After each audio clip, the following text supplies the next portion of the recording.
80 000 francs. Il y a 20 ans. Avec un pouvoir d'achat plus élevé que le cacao qui nous a été proposé durant le dernier accord que nous avons refusé, 500 francs.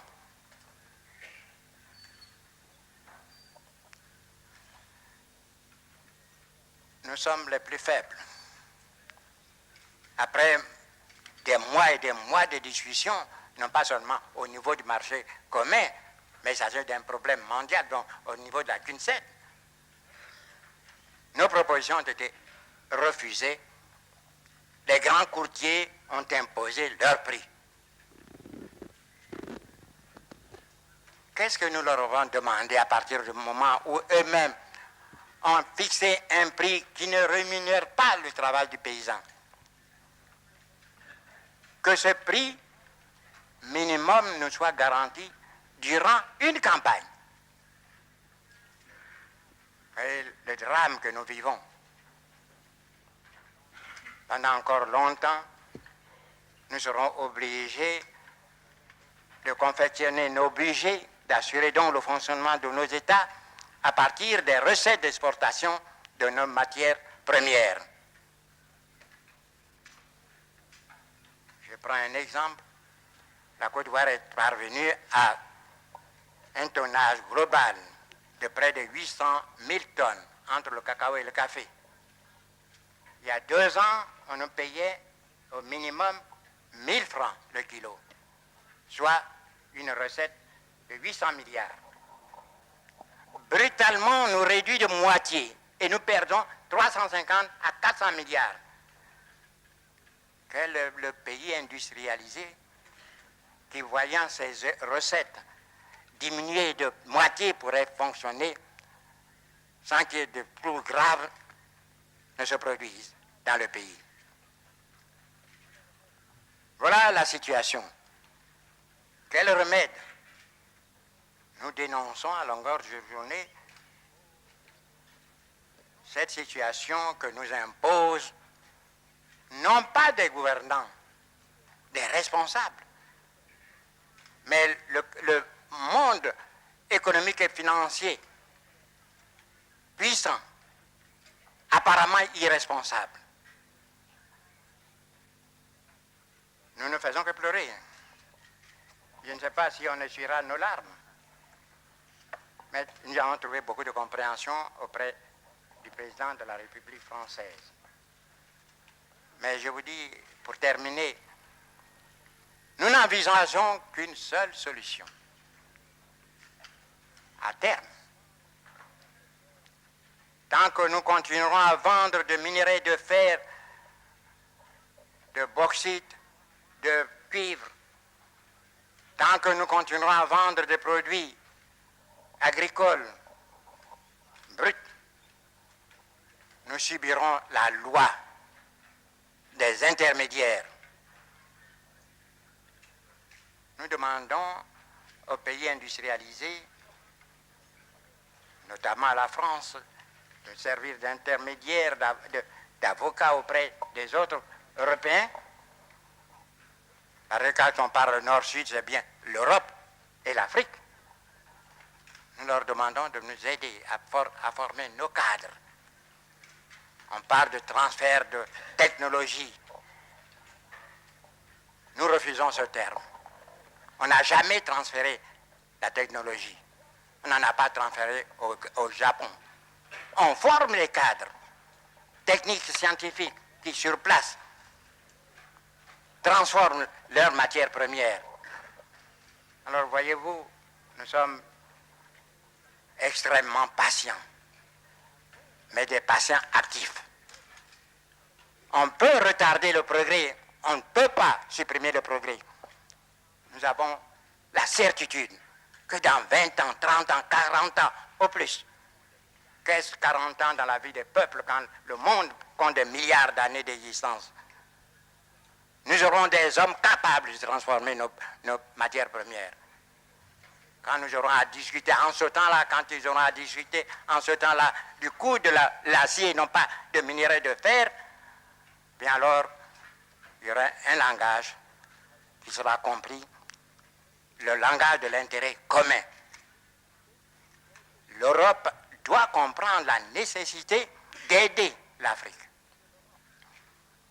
Il va de la survie de l'Europe et de la vie de l'Afrique. Il y a une nuance. Je continue à me battre pour faire comprendre à nos partenaires européens que la lutte finale, si la lutte doit être finale, ce ne serait pas avec des fusées. Ce serait sur le plan essentiellement économique. Et l'Europe n'a pas de matières premières. Les Américains en ont, mais pas en quantité suffisante pour en céder à leurs frères et leurs alliés européens. L'Asie, la question n'intéresse pas, je ne vais pas rentrer dans certains secrets, dans certaines confidences. Mais l'Asie, même si elle avait des matières premières, le chiffre de la population est tel qu'elle ne pourrait pas, l'Asie ne pourrait pas couvrir ses propres besoins. L'Amérique latine, vous savez la situation qui prévaut depuis des siècles dans cette partie de l'Amérique. Victime aussi de l'exploitation de mêmes groupes économiques financiers puissants ne peuvent venir au secours de l'Europe sur le plan des matières premières. Il n'y a que nous, l'Afrique, de loin, le grand propriétaire des matières premières. Nous recelons. L'Afrique n'est pas suffisamment prospectée. Mais on peut admettre sans crainte de moindre démenti que nous sommes les premiers pour le faire, les premiers pour les bauxites. Quand on pense qu'en Guinée, il y a des siècles de réserves de bauxite, le manganèse, l'uranium, l'Europe a besoin de ces matières premières pour donner du travail à ses hommes, à ses ouvriers. Imaginez-vous la pauvreté se généralisant, la révolte des jeunes exploités par d'autres. Permettez-moi de ne pas aller loin dans ma pensée. Et si ces matières premières ne parvenaient pas un jour à l'Europe, vous voyez, notre ami à faire face à 1 million ou 2 millions de chômeurs, et ce n'est pas facile de régler cela, malgré leur bonne volonté, ils y arriveront. Mais si l'Europe venait à être privée de matières premières, c'est le chômage généralisé et qui conduira où, vous le savez vous-même. On n'aura pas besoin de tirer un coup de fusil. Voilà ce que nous nous efforçons à faire comprendre à nos frères européens. Nos intérêts sont solidaires. Il faut qu'ils nous aident à nous développer. Vous avez parlé de l'autosuffisance alimentaire. Nous en sommes conscients. Vous croyez que c'est de gaieté de cœur que nos frères tendent la main chaque année pour une aide alimentaire? Ils sont très dignes, mais ils n'ont pas le choix.